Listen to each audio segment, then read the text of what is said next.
You can finish a GRC course over a weekend. Direct entry into GRC is possible when the role is genuinely junior and gives you supervision, operating context, and bounded responsibility. But a course gives you vocabulary, not judgment. The production environment did not attend it. Depending on the role, GRC work can include deciding whether evidence supports a claim, what remains unknown, who owns the risk, and when an issue must be escalated. In some roles, you must do that while translating between engineers, auditors, lawyers, and managers who use the same words differently. GRC can be a good destination and a poor first step when a role expects independent judgment but gives a beginner neither supervision nor operating context. But the role must actually be junior. If a so-called junior position expects you to challenge the CISO, interpret every regulation, and brief the board in week 1, junior may refer mainly to the salary. I work in information security governance and GRC, but keep this channel anonymous and separate from client work. Judge the evidence, not anonymity. Narration and visuals are AI-generated. Research, analysis, and final decisions are human. The sources are linked below. Jokes are editorial illustrations, not evidence. GRC is not one generic job. NIST describes cybersecurity work through tasks, knowledge, and skills. ENISA separates roles such as compliance officer, cybersecurity auditor, and cybersecurity risk manager. Those profiles overlap, but they do not perform the same work. A compliance role may translate legal and regulatory requirements into policies, processes, and remediation. An auditor defines scope, collects evidence, and evaluates controls independently. A risk role connects assets, threats, vulnerabilities, controls, and business decisions. From the outside, GRC can look like cybersecurity, with fewer command lines and more spreadsheets. That is true in the same way that flying looks easy because the pilot spends most of the trip sitting down. Some GRC roles involve less hands-on configuration. They still depend on technical and organizational context. You need to know what a control is supposed to change, where evidence is created, what the system cannot show, and which person has authority to decide. The problem usually appears when a clean framework statement meets a messy organization. Ask, who owns this risk? And 12 people may suddenly become fascinated by the ceiling. Ownership is not a drop-down field. The asset owner, process owner, system owner, control operator, and risk decision maker may be different people. If you do not understand that structure, you can assign a finding to the person with the least authority to fix it. Then ask for evidence. The first response may be a screenshot of a green check mark. A green icon may show one tool state at one moment. It does not automatically establish scope, period, completeness, configuration, or operating effectiveness. ENISA's auditor profile includes defining audit criteria, collecting evidence, evaluating controls, and protecting audit records.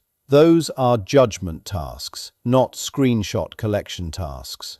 Policy requirements, actual practice, and available evidence may not agree. That gap is where GRC starts becoming real. Information security sometimes feels like the profession with the highest heart attack rate. I cannot verify that statistic, which is fitting, because in GRC, an unsupported claim is exactly what we should reject. There is a serious mechanism behind the joke. GRC can place you between incomplete evidence, urgent decisions, and teams you do not manage. You may have responsibility for the language of risk without authority to operate the control or accept the remaining risk. WHO and ILO have reported an association between very long working hours and higher cardiovascular risk. That is a general occupational finding. It is not evidence that information security ranks first, and it is not a GRC-specific rate. You may not operate the control, but you may still have to explain unresolved ownership and remediation to management. A beginner can learn this work. The unsafe version is learning it while being treated as the final reviewer.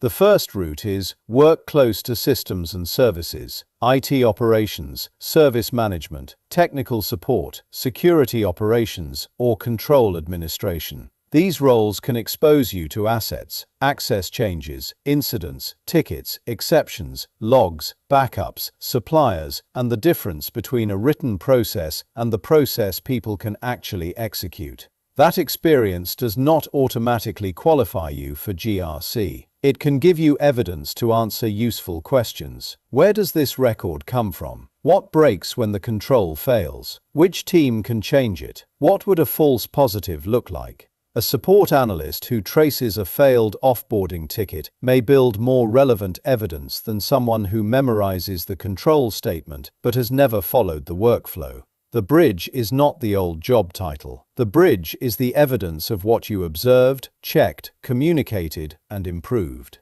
A second route sits closer to assurance and organizational process. Internal audit, quality management, compliance operations, privacy support, vendor assurance, project governance, process improvement, or risk support. These environments can teach scoping, sampling, documentation, independence, corrective actions, obligations, third-party dependencies, and stakeholder follow-up. ENISA's GRC-related profiles combine these capabilities with cybersecurity controls, technologies, and business context. You still have gaps to close. An auditor moving into cybersecurity may need deeper system and control knowledge. A technical operator may need stronger evidence discipline and regulatory interpretation. A privacy specialist may need broader information security risk and architecture context. A project coordinator may understand ownership and dependencies but still need control testing practice. There is no automatic conversion. Proximity to risk work does not by itself demonstrate the ability to assess cyber risk. An unrelated job can contain transferable evidence, but it does not lead directly to GRC management. You still need to demonstrate relevant tasks, close technical or assurance gaps, and build judgment through reviewed work. Framework knowledge helps you ask what capability should exist. Operating context tells you who performs it, where the evidence lives, and how process failures are handled. A certificate can document structured study and familiarity with the vocabulary. Official workforce frameworks still describe professional work through combinations of tasks, knowledge, and skills. A certificate is one input, not a complete performance record. A portfolio can make your reasoning visible. It can show how you scoped a case, requested evidence, tested a claim, corrected an overstatement, and named the boundary between simulation and real authority. It cannot turn synthetic evidence into client experience. It cannot prove that you can manage stakeholders you have never met or make decisions in an organization you do not know.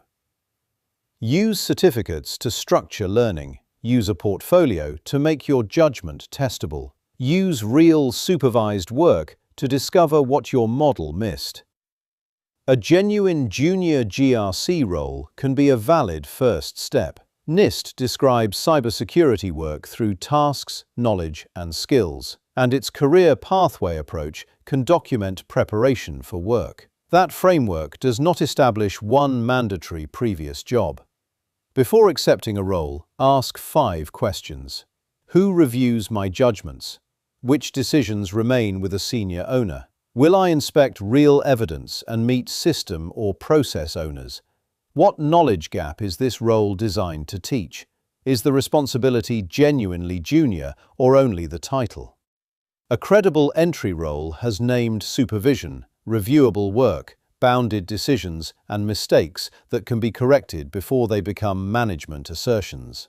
A real junior GRC role should let you be junior. If your first assignment is to brief the board on regulatory exposure, the role is not bounded as junior work.